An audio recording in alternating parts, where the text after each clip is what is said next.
अगर बाजार में भूकंप आ गया तो क्या होगा? अगर सारे शेयर्स ताश के पत्तों के महल की तरह ढह जाएं तो क्या होगा?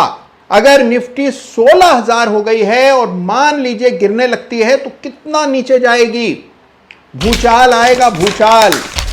यही डर आपको बाजार में हिस्सा लेने से, इस तेजी में पैसा कमाने से लगातार रोकता रहा है। देखिए, बाजार में तो भूकंप आते ही रहेंगे। बाजार बिल्कुल फॉल्ट लाइंस पर होता है। इसका इतिहास है भूकंप का, भूचाल का। अगर इसी तरह भूकंपों से कांपते रहेंगे तो कभी किसी तेजी में हिस्सा नहीं ले पाएंगे, बाहर खड़े तमाशा ही देखते रह जाएंगे। तो अगर देखिए आपको इस डर पर जीत चाहिए तो आज का वीडियो बड़े ध्यान से देखिएगा। तो देखिए, भूकंपों से डरने से काम नहीं चलता, भूकंप से निपटने की तैयारी होनी चाहिए।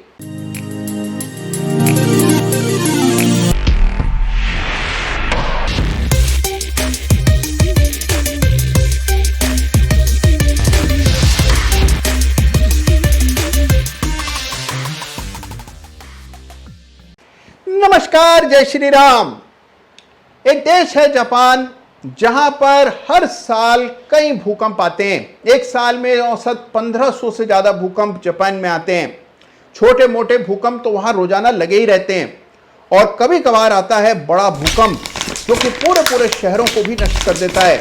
आपने सुना ही होगा 1995 के भयावह कोबे अर्थक्वेक के बारे में, या फिर 2011 में वो जो बड़ा भूकंप आया था जिसके बाद सुनामी आई और न्यूक्लियर प्लांट्स भी जापान के नष्ट हो गए। तो देखिए, इस तरह के बड़े भूकंप से आदि वहां के लोगों ने जीना नहीं छोड़ा, इमारतें बनाना नहीं छोड़ा, ऊंची से ऊंची इमारत बनाते रहते हैं। देखिए, भूकंप तो आते रहेंगे, ऐसा भूगोल है उस देश का, लेकिन उस भूकंप के डर के मारे आप अपना जीवन बदल नहीं सकते, जीवन को रोक नहीं सकते। तो देखिए, दुनिया की सबसे ऊंची इमारतों में से कुछ इमारतें जापान में बनी हुई हैं और इमारतें इस आधुनिक टेक्नोलॉजी से बनी हैं कि अगर भूकंप आता है तो भी उन इमारतों का कुछ बिगड़ता नहीं है। इमारतों के नीचे लगा होता है रबर का पैड और सारा प्रेशर उसी पैड पर होता है और उसके अलावा शॉक अब्जॉर्बर्स लगे होते हैं।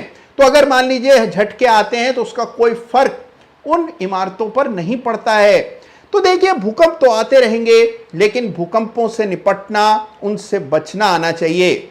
और इसी तरह के भूकंप हमारे बाजार में भी कई दफे आए हैं, लेकिन अगर आपने सही रणनीति अपनाई तो भूकंप आपका कुछ बिगाड़ नहीं पाएंगे। तो आइए जानते हैं कि अगर हमारे बाजार में भी भूचाल आया तो हम उससे कैसे निपट सकते हैं। तो देखिए, 4 चीजें हैं जिनका आपको ख्याल रखना है और ये 4 तैयारियां अगर आपने ठीक से कर ली तो बड़े से बड़ा भूचाल भी आपका बाल भी बांका नहीं कर पाएगा। पहली चीज है पोजीशन साइजिंग, यानी कि आपकी पोजीशंस कितनी बनी हुई हैं, कितना खतरा मोल ले रखा है आपने। मान लीजिए बाजार क्रैश हो जाए तो कितने रुपए का नुकसान आपको होगा। अगर आपने डेरिवेटिव्स, फ्यूचर्स और ऑप्शंस की बड़ी बड़ी पोजीशंस बना रखी हैं तो भूचाल आने पर आपको बड़ी चोट लग सकती है। चोट न भी लगी तो चोट का डर आपको बौखला देगा और आप ऐसे कदम उठाएंगे जो आपको उठाने नहीं चाहिए। तो इसीलिए पहली चीज याद रखिए, पोजीशंस पर लगाम कसनी होगी। पोजीशंस घटाना, अपनी चादर में ही ट्रेड करना सबसे पहली तैयारी है भूचाल के लिए। दूसरी और सबसे इंपॉर्टेंट तैयारी है कि आपको एक लाइन ऑफ कंट्रोल LOC डालनी है हर एक चार्ट पर। जी हां, जिस भी शेयर में आपका छोटा बड़ा जैसा भी निवेश है उसका चार्ट तुरंत इस वीडियो को देख लेने के बाद खोलिए और उस पर डालिए लाइन ऑफ कंट्रोल LOC। यह लाइन ऑफ कंट्रोल वो रेखा है जिसके नीचे प्राइस जाने पर आप आंख मूंद करके शेयर से बाहर आ जाएंगे। कोई प्रश्न नहीं करेंगे, कोई जिरह नहीं करेंगे, पहले निकल जाएंगे, बाद में पछताएंगे। तो देखिए, निकलना बहुत जरूरी है और उसके लिए लाइन ऑफ कंट्रोल बनाना उससे भी ज्यादा जरूरी है। आइए देखते हैं। तो आइए मैं आपको बताता हूं कि किस तरह से बनाई जाती है line of control. Line of control बनाते ही आपका घाटा सीमित हो जाता है, आपको मानसिक शांति मिलती है और आप बड़े से बड़े भूचाल से लड़ने के लिए तैयार होते हैं। तो आज बनाते हैं एलओसी। अब देखिए, मान लीजिए आपके पास निवेश है डीएलएफ में और आप एलओसी बनाना चाहते हैं, तो लाइन ऑफ कंट्रोल डीएलएफ के लिए मान लीजिए हम यहां डाल देते हैं। तो ये स्तर हो गया 294 रुपए का। डीएलएफ 294 के नीचे जाएगा तो हमारी एलओसी टूट जाएगी और एलओसी पार होते ही पोजीशन से एग्जिट करेंगे। इसी तरह से मान लीजिए आपके पास जेएसडब्ल्यू स्टील में निवेश है, तो जेएसडब्ल्यू स्टील पर भी एक एलओसी डाल देंगे और आप देखते हैं कि LOC line of control JSW steel के लिए 680 के इर्द डलेगी और 680 के नीचे स्टॉक गया तो लॉन्ग पोजीशन को अलविदा कह देंगे। अब अगर आप मध्यम से लंबी अवधि के निवेशक हैं तो उस तरह के चार्ट पर देख करके अपनी एलओसी बनाएं, लेकिन एलओसी बनाना बेहद जरूरी। तीसरी तैयारी है कि भूकंप की तैयारी कभी भी भूकंप के वक्त नहीं होती। भूकंप से पहले ही आपको सारा बंदोबस्त करके रखना पड़ता है। बिल्कुल वैसे ही यही वक्त है जब आपको अपने आप को भूकंप के लिए तैयार करना है। तो देखिए, भूकंप आने के बाद आपको वक्त ही नहीं मिलेगा कि आप कुछ सोचें, विचारें। भूकंप से पहले ही अपने आप को मानसिक रूप से तैयार करना होता है। तो देखिए, अगर आप मन में सोच लेंगे कि अगर भूकंप आया भी तो मैं इस तरह से काम करूंगा, ये मेरा फोकस होगा, ये मेरा कोर्स ऑफ एक्शन होगा, तो आपका भूकंप कुछ भी बिगाड़ नहीं पाएगा। पहले से ही अपने आप को मानसिक रूप से तैयार रखना है। यह है भूकंप से लड़ने की तीसरी तैयारी। और अब आते हैं चौथी बड़ी तैयारी पर, और वो बहुत ही जरूरी है, और वो है कि एक एग्जिट प्लान यानी कि निकास की योजना पहले ही बना करके आपको रखनी।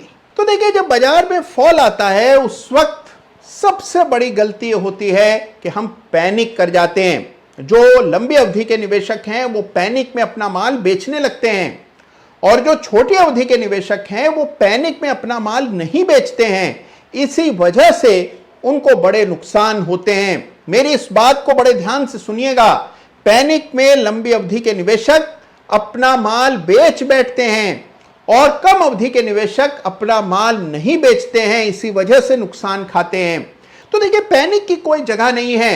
एक ठोस tried and tested exit plan बनाया जाना चाहिए।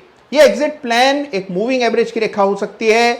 यह एग्जिट प्लान कोई इंडिकेटर हो सकता है, मिसाल के तौर पर टीएसआई, जिसका जिक्र एक अन्य वीडियो में मैंने किया था। आइए देखते हैं किस तरह से एग्जिट प्लान्स को लागू किया जाता है। और देखिए, जितना जरूरी है एलओसी बनाना, उतना ही जरूरी है कि आपके पास एक स्ट्रेटजी हो, एग्जिट प्लान हो, और एग्जिट प्लान आपको चार्ट्स देख करके बनाना है। अब देखिए, मान लेते हैं हम मध्यम अवधि का चार्ट देख रहे हैं थायरोकेयर का, जबरदस्त तेजी चल रही है, चार्ट बड़ा शानदार लग रहा है, सब कुछ ठीक ठाक चल रहा है, लेकिन एक एग्जिट प्लान हमेशा आपके पास होना चाहिए, जिससे एग्जिट का जब मौका आए आप तुरंत बिना किसी सोच विचार में पढ़े तुरंत फैसला ले पाएं।